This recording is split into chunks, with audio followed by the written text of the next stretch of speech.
जब औरत में टेस्टोस्टेरोन ऊपर जाता है, याद रखिए कि हमेशा साथ इंसुलिन भी ऊपर जाता है।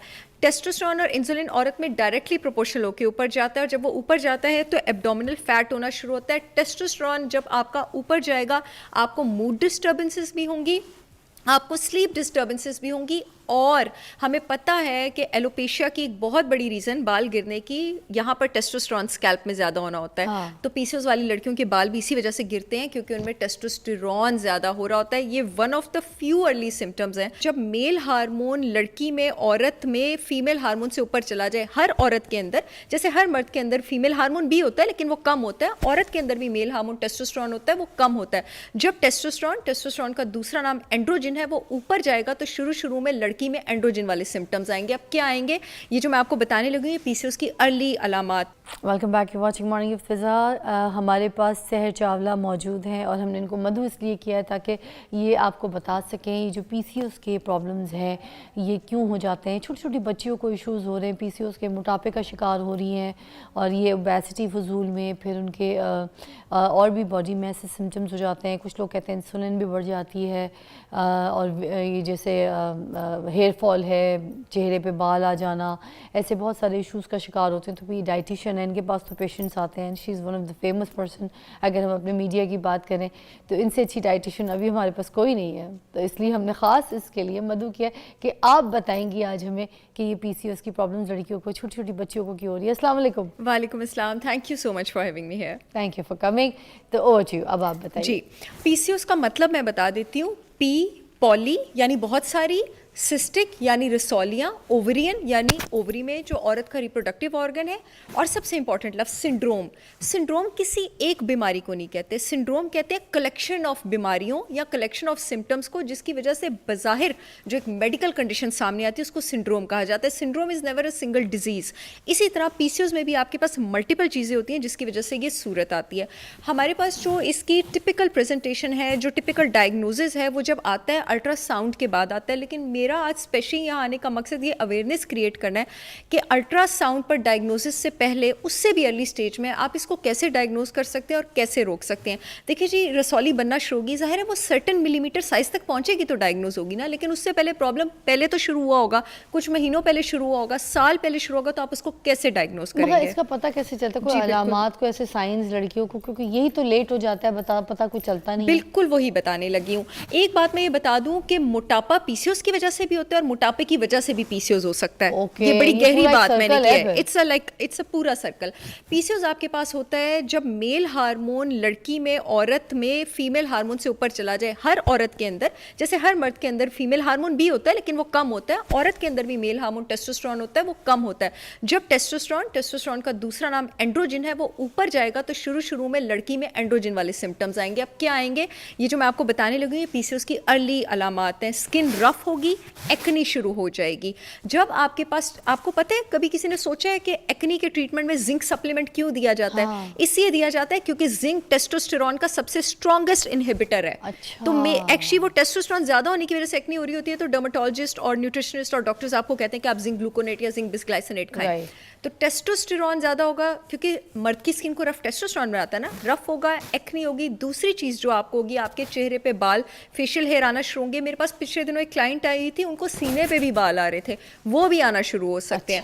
अच्छा, तीसरी चीज़ जो आपके पास होगी, आवाज़ भी आपकी थोड़ी सी ख़राब हो सकती है। और जब औरत में टेस्टोस्टेरोन ऊपर जाता है, याद रखिए कि हमेशा साथ इंसुलिन भी ऊपर जाता है। टेस्टोस्टेरोन और इंसुलिन औरत में डायरेक्टली प्रोपोर्शनल होकर ऊपर जाता है और जब वो ऊपर जाता है तो एब्डोमिनल फैट होना शुरू होता है। टेस्टोस्टेरोन जब आपका ऊपर जाएगा, आपको मूड डिस्टर्बेंसेस भी होंगी, आपको स्लीप डिस्टर्बेंसेस भी होंगी, और हमें पता है कि एलोपेशिया की एक बहुत बड़ी रीज़न बाल गिरने की यहाँ पर टेस्टोस्टेरोन स्कैल्प में ज़्यादा होना होता है। तो पीसीओएस वाली लड़कियों के बाल भी इसी वजह से गिरते हैं क्योंकि उनमें टेस्टोस्टेरोन ज़्यादा हो रहा होता है। ये one of the few early symptoms हैं जिससे आपको पता लग सकता है आप पीसीओएस की तरफ जा रही हैं। अच्छा, आपको फटीग भी होगी, क्यों होगी? और बिल्कुल डायबिटिक्स वाली फटीग होगी और बार बार भूख लगी क्योंकि दिल बैठ रहा है और बस। अब जैसे फॉर एग्जाम्पल मुझे और आपको भूख लगेगी, लेकिन हम इस तरह नहीं करेंगे कि हाय अभी मिल जाए वरना मुझे कुछ हो गया। ये जो हाय मुझे मिल जाए कुछ हो गया वाली फीलिंग होती है ना, ये उसी इंसान को होती है जो इंसुलिन रेजिस्टेंट हो, प्री डायबिटिक हो, पीसीओज वाले हो। क्योंकि डायबिटीज में भी इंसुलिन रेजिस्टेंस होती है, पीसीओज में होती है, तो ये दोनों का सिम्टम एक जैसा होता है। These are the few early symptoms के अगर बेटियों को मैं बता रही हूँ, छोटी बहनों को या अपनी अच्छी खवातीन को, कि आपको अगर हो रहे हैं, आप पीसीओज की तरफ जा रही हैं, बेटा अल्ट्रासाउंड में रसौली आने का इंतजार ना करें, यहीं से अपने आप को पकड़ लें। क्या ये सारी ज़िंदगी चलता है सफ़र पीसीओएस के पेशेंट्स का? बिल्कुल भी नहीं। और मैं चाहती हूँ कि लड़कियाँ बिल्कुल भी डिस्करेज ना हो ये सोच के अक्सर मेरे पास आएंगी और कहेंगी कि अब रहेगा, ऐसा बिल्कुल भी नहीं है।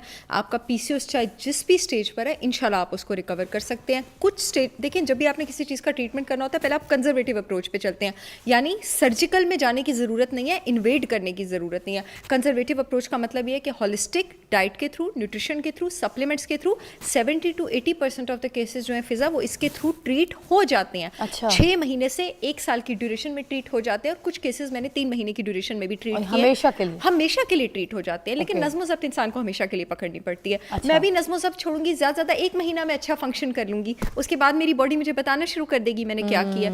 इन सम केसेस जहाँ पे सिस्ट का नंबर मल्टीपल हो, सिस्ट बहुत बड़ी हो, सर्जिकल एक्सिजन की ज़रूरत भी पड़ सकती है। और जब आप सिस्ट की सर्जिकल एक्सिजन करते हैं तो डॉक्टर गायनेकोलॉजिस्ट वो आपको बताते हैं कि इसकी रिकरेंस के, यानी इसके दोबारा वापस होने के चांसेस ज़्यादा हैं। But I can bet on that कि अगर उसके बाद आप अपना लाइफस्टाइल और न्यूट्रिशनल रिक्वायरमेंट्स का ख्याल रखते हैं, इंशाल्लाह मेजॉरिटी ऑफ द केसेस में रिकरेंस नहीं होगी। इंसुलिन रेजिस्टेंस जो है वो बहुत ज़्यादा बढ़ जाती है, पैदा होने के खतरे होते हैं, तो इसके बारे में भी ज़रा इलैबोरेट कर दीजिए कि डायबिटीज़ का खतरा जो है इसमें बढ़ जाता है, उसके लिए क्या करें? बेस्ट तरीका इंसुलिन रेजिस्टेंस को तोड़ने का दुनिया में एक ही, और वो इंटरमिटेंट फास्टिंग है, जिस पर हम पहले भी बहुत ज़्यादा बात कर चुके हैं। इंटरमिटेंट फास्टिंग करें विद हेल्दी कीटो। पीसीओएस के लिए आइडियल डाइट ही आपके पास हेल्दी कीटो है। सारे ग्रेन्स, चाहे वो हेल्दी ग्रेन्स भी हैं, चाहे वो सहर चावला का आटा भी है उसकी ब्रांड का, वो भी निकाल दें अपनी डाइट से। ग्रेन्स आपने नहीं लेने हैं, आपने गोश्त पे, अंडों पे, मछली पे, देसी मुर्गी पे, फ्रेश ग्रीन सैलड्स पे रहना है, और फ्रूट सर्विंग भी लिमिटेड रखनी है, क्योंकि चाहे जो भी हो, फ्रूट शुगर भी अल्टीमेटली शुगर होता है। वो लोग जिनको बहुत ज़्यादा कार्ब्स खाने की आदत है, शुरू में कोशिश करें कि एक आध चपाती पे चले आप आ जाएं, लेकिन आपको ग्रेन्स और कार्बोहाइड्रेट्स छोड़ने पड़ेंगे अगर पीसीओएस रिवर्स करना, और कम से कम 16 घंटे की इंटरमिटेंट फास्टिंग। सारे किस्म के जिसमें ये सारे इवन के हेल्दी भी। अच्छा, हेल्दी भी रोटी भी नहीं आप खा सकते? मकई की रोटी एक अच्छी चीज़ है, एक हेल्दी चीज़ है, लेकिन इस वक्त हम एक बीमार बॉडी की बात करें, एक डिजीज बॉडी की बात कर रहे हैं। रोटी, मकई ग्रेन्स कम कर दें, छोड़ दें। अच्छा, उस थोड़ी देर के लिए आप निकाल दें। जितनी जल्दी आप ग्रेन्स निकालेंगे उतने ही आपके रिजल्ट्स फास्टर होंगे। I can bet on that. अच्छा, और कौन सी ऐसी डाइट्स हैं, मुझे उसके बारे में भी बता दें। सुना है कि ये जो बाहर के खाने, जो फास्ट फूड है, इससे भी पीसीओएस के मसले जो हैं वो बहुत ज़्यादा जन्म ले रहे हैं लड़कियों में। 80% ऑफ द केसेस में फास्ट फूड से ही पीसीओएस हो रहा है। भी की जगह आप इसको ही में लफ्ज़ लगा लें। डाइट में आपने जिन चीज़ों का खास ख्याल रखना है, जिनकी मेडिसिनल प्रॉपर्टीज़ हैं, वो चीज़ें जिनमें फाइटोएस्ट्रोजेंस हो। आपके पास जितनी भी हरी सब्जियाँ होती हैं, खास करके cruciferous vegetables, cabbage, cauliflower, broccoli, spinach, केल, इन सब में फाइटोएस्ट्रोजेंस होते हैं। हमने क्या करना है पीसीओएस में, गुड एस्ट्रोजन को ऊपर लेके जाना है ना, और टेस्टोस्टेरोन को कम करना है, और बैड एस्ट्रोजन को निकालना है। ये सारी क्रूसीफेरस वेजिटेबल्स हैं, ये बैड एस्ट्रोजन को नीचे बाहर लेके जाते हैं, टेस्टोस्टेरोन को नीचे लेके आते हैं। जितनी भी बेरीज हैं, बेरीज में आपके पास खास करके ब्लैक बेरीज और ब्लू बेरीज, फाइटोएस्ट्रोजन होता है, वो पीसीओएस के लिए बहुत ज़्यादा अच्छी हैं। अनार, पोमीग्रेनेट, लेकिन उसका मतलब नहीं कि बहुत ज़्यादा खाएं, उसका फ्रुक्टोज कंटेंट भी ज़्यादा होता है। अनार बहुत ज़्यादा अच्छा है। जितने भी खाने जिसमें रेड या वाइट, रेड अनार, रेड अनार जो रेड कलर का मतलब है कि उसका फाइटोएस्ट्रोजन ज़्यादा है। अच्छा, जितने भी खाने हैं जिसमें ओमेगा 3 फैटी एसिड्स बहुत ज़्यादा हैं, ओमेगा 3 जिसम में इन्फ्लेमेशन भी नीचे लेके जाते हैं, इंसुलिन रेजिस्टेंस का भी बहुत बेहतरीन तोड़ है। ले सकते हैं अलग से क्या? सॉरी, ओमेगा 3 की कैप्सूल्स भी? ओमेगा 3 के कैप्सूल्स कभी भी ना खरीदा करें। आई एम ग्लैड आपने एक क्वेश्चन पूछे। Omega 3 is a poly unsaturated fatty acid, उसकी शेल्फ लाइफ इतनी नहीं होती है, वो बहुत जल्दी शेल्फ में डिस्ट्रॉय होता है।